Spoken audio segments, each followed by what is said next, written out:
এই মুহূর্তের সবচেয়ে গুরুত্বপূর্ণ খবর, অনিয়মিত কর্মচারীদের নিয়মিতকরণের সিদ্ধান্ত নিল রাজ্য সরকার।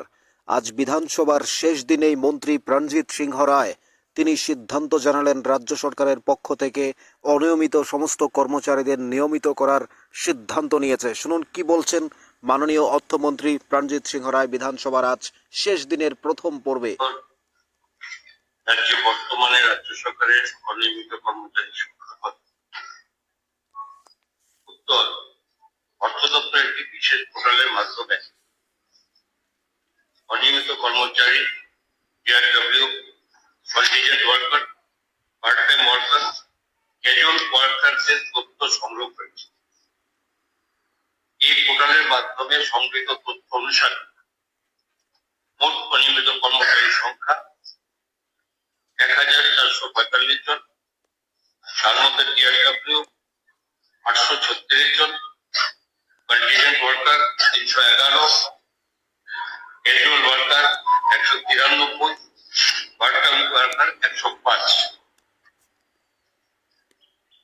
প্রস্তুতি অনিয়মিত কর্মচারীদের নিয়মিতকরণের কোন পরিকল্পনা রাজ্য সরকারের রয়েছে কিনা সংগৃহীত তথ্য পর্যালোচনা করে রাজ্য সরকারের প্রচলিত নতুন রিক্রুটমেন্ট পলিসির সাথে সামঞ্জস্যতার কথা মাথায় রেখে অনিয়মিত কর্মচারীদের নিয়মিত করার ব্যাপারে সিদ্ধান্ত নেওয়া হয়।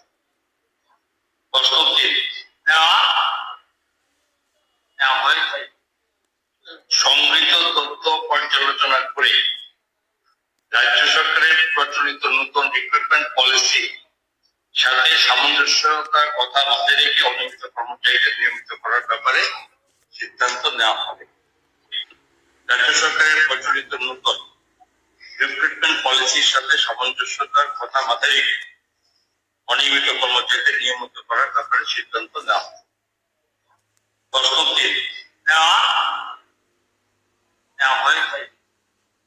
সংগৃহীত তথ্য পর্যালোচনা করে রাজ্য সরকারের প্রচলিত নতুন রিক্রুটমেন্ট পলিসি সাথে সামঞ্জস্যতার কথা মাথায় রেখে অনিয়মিত কর্মচারীদের নিয়মিত করার ব্যাপারে সিদ্ধান্ত নেওয়া হবে।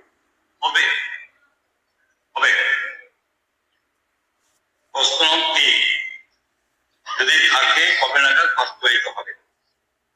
উপযুক্ত বস্তুতে নিতে হচ্ছে।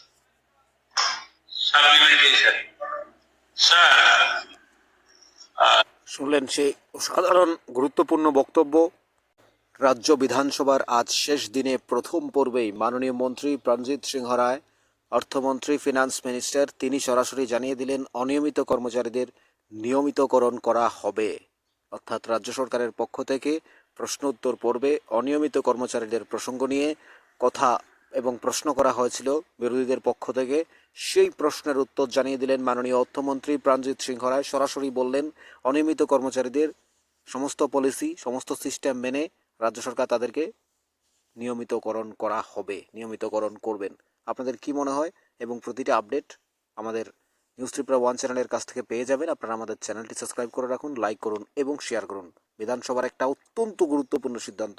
পরবর্তীতে প্রতিটি প্রশ্নের উত্তর কি বলা হয়েছে বেকারত্বের জন্য, চাকরি প্রার্থীদের জন্য এবং আমাদের রাজ্যের জনগণের উদ্দেশ্যে কি বলা হচ্ছে, প্রতিটি আপডেট আপনাদের কাছে পৌঁছে যাবে। সমস্ত খবরগুলো আপনারা আমাদের চ্যানেলটি সাবস্ক্রাইব করে রাখুন প্রতি মুহূর্তের আপডেট পেতে। অর্থাৎ অনিয়মিত কর্মচারীদের জন্য অত্যন্ত খুশির খবর।